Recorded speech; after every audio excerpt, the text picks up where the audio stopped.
blow, show, tell.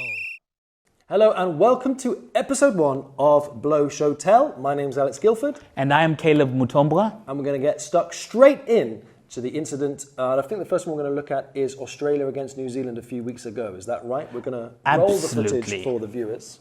Let's take a look.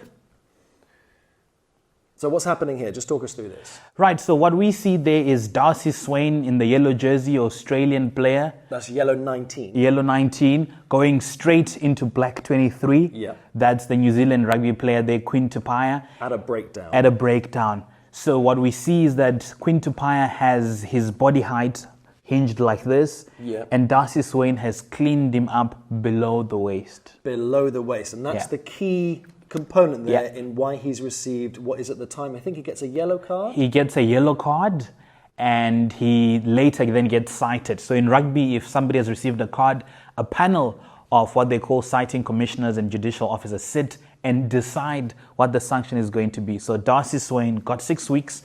They believe that it should have been a red card. So during the game, he actually got away with murder. But the key thing there is he cleaned up somebody from below the line of the waist. And that's a no-no. And can you just tell us why the law says you can't clear someone out below the waist? Why is that? 3 things come to mind. Safety, safety, and... Safety. Absolutely. So the idea there is if somebody has got their body height like this, black 23, if you clean them up below the shoulder, below the line of the waist, it means that they're going to fall forward or all their weight is crunched down into their knees. Well, the thing I was going to say is that all of his weight is going through his lower body. So if he does get cleared out from the knee, all the weight is going through there.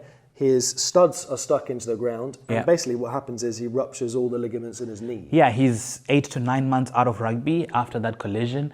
And that's why that law is in place to keep players safe. So we think that a yellow card at the time was not harsh enough. It was not harsh enough. And the judicial officers were right, turned it into a red. Darcy Swain, 6 weeks off the rugby field. Got to learn how to clean out, mate. But in your opinion, is 6 weeks appropriate? I think we need to start at 10. He needs to get 10 plus because Quinn Tupaia's World Cup hopes are in jeopardy. It's 8 months. His season is over and his career is in the balance a little bit. Injuries like this in rugby can be really serious long term. Yeah, especially if it's the knee. Do you want to move on to the second one, Alex? Absolutely, let's have a look. Yeah. Tell us what's happening here. So what we see here is Bandiaki of Ireland, but he was playing for his franchise there, goes straight into the blue player, Siabelo Sinatla of the Stormers. And we see that Bandiaki is flying into that ruck.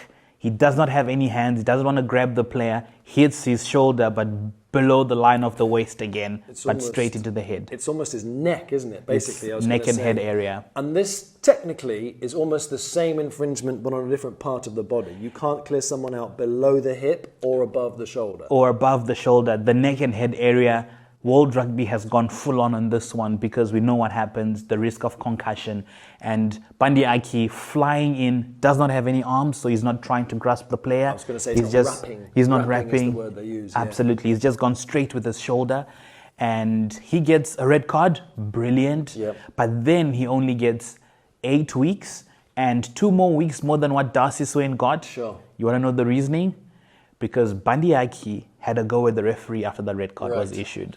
Interesting. So, which I think should have been taken after the fact, and he should have been nailed 12 weeks going forward. So we're looking at 12 weeks minimum in your opinion? If I was sitting on that panel, absolutely. Ultimately, both those infringements put the player who is on the receiving end of the incident in unbelievable danger in both senses. Potentially career-ending for the first one. Second one, you never quite know. I mean, you don't see that many fractured skulls in a sport like rugby, but potentially if he'd caught his head, that could have happened. Yeah, Siabelo Sinatla also not only got his head injured, he went for a concussion protocol test, but he also snapped his hamstring because he was cleared out in such a way and all the weight went down his lower body. He's also out for quite some time.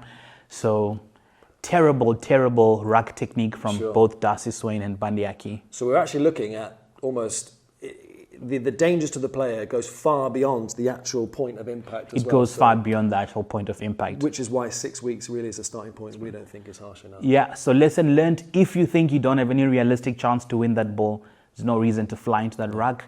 Rugby is a sport that we all enjoy, but we've got to keep it safe. And what are the 3 things we need to remember again? Safety, safety, and... safety.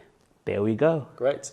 Join us next time for episode 2 on the Sports Gazette. Blow, show, tell. Tell. Blow, show, tell.